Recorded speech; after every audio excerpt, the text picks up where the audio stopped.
My habits are killing me.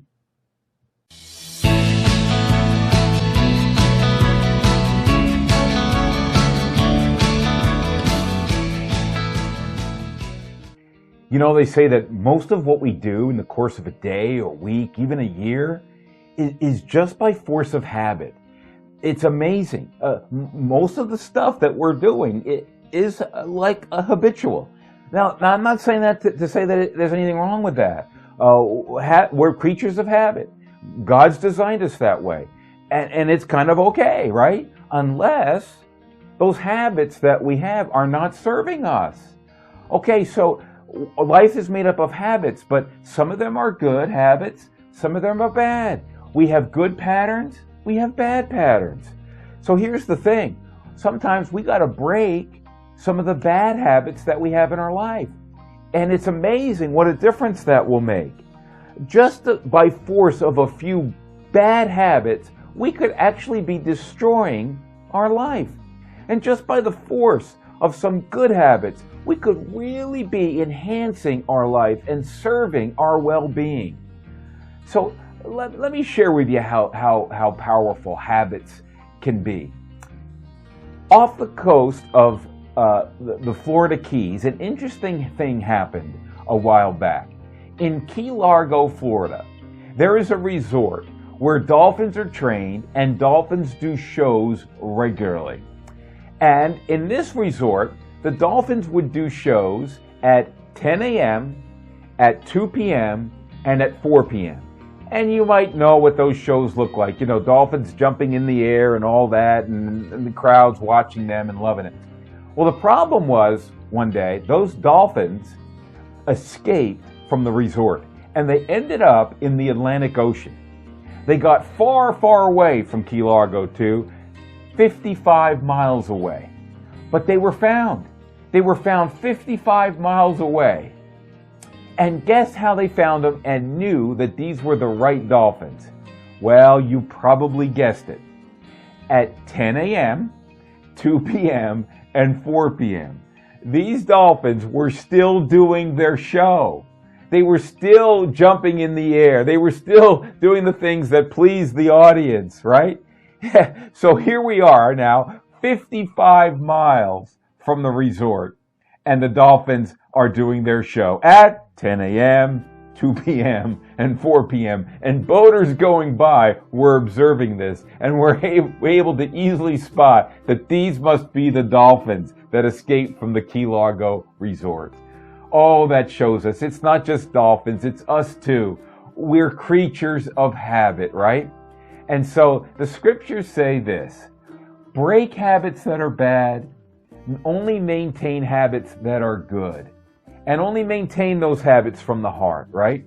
And so look what the scriptures say in Hebrews chapter 12, verses 12 to 13. We read these words: Therefore, strengthen the hands that are weak and the knees that are feeble, and make straight paths for your feet. Okay? So let's apply this to our life. Strengthen the hands that are weak and the knees that are feeble. What does it mean? Well, if you've got some bad habits, you want to break those bad habits. You want to strengthen your life and strengthen what you're doing. Consider those bad habits to be the hands that are weak. Consider those bad habits to be the knees that are feeble. We're to break those bad habits. The habits that are weak, the habits that cause weakness, the habits that cause feebleness in our life. And instead then, in contrast, we are to make straight paths for our feet, which is to have good habits that serve us.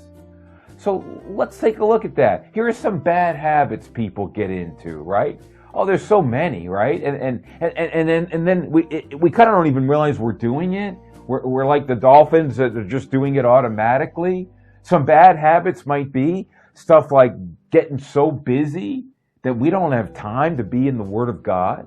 Getting so busy that's our habit. Our habit is busyness, so that we're not in prayer. We could have the habit of being too scheduled to be at church or to be active in ministry. We could be in those habits. We can have habits that involve things that we know we shouldn't be involved in, certain things we shouldn't be watching on TV, certain things we shouldn't be letting our eyes see. We can be in those habits. And those are terrible habits. We could be in the habit of gossip. We could be in the habit of lust. We could be in the habit of bitterness, the habit of complaining.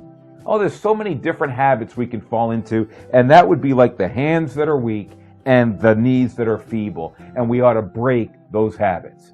Most of life is habits, and so most of life is going to be changed if we break bad habits and if we add in good habits. Good habits like being in the Word of God. Good habits like calling on our loved ones, calling on the sick, calling on our parents. Good habits like being involved in fellowship with other believers. Good habits like taking in things, wonderful, perhaps music or good books that would so enhance our lives. What are we in the habit of doing? Let's just realize that we may need to make some shifts here. Some shifts out of the bad habits and shifts into the good habits. We may need to take a conscious effort at strengthening the hands that are weak and the knees that are feeble and making straight paths for our feet by breaking bad habits and adding in good habits. If the results of your life are going to be formed by the habits you keep, then let's take stock of those habits and let's only keep habits that are good, that only keep habits that make straight paths for our feet, that lead us to where we ought to be, that lead us to closeness with God and deeper fellowship with Him. Let's keep only those habits and break the ones that hurt us. So just ask yourself, which habits are serving me? Which habits are hurting me? And say to yourself, I'm going to break the habits that are bad. I'm going to keep the ones that are good. I'm going to take stock of my habits. Let's admit we're creatures of habit and make sure that our habits are serving us and not hurting us. Thanks so much for watching today. And thanks so much for being a part of our viewing audience. Such a pleasure to be with you and to go over these important life lessons from the Bible and these important questions that we all have. And remember, for every question, there's always an answer.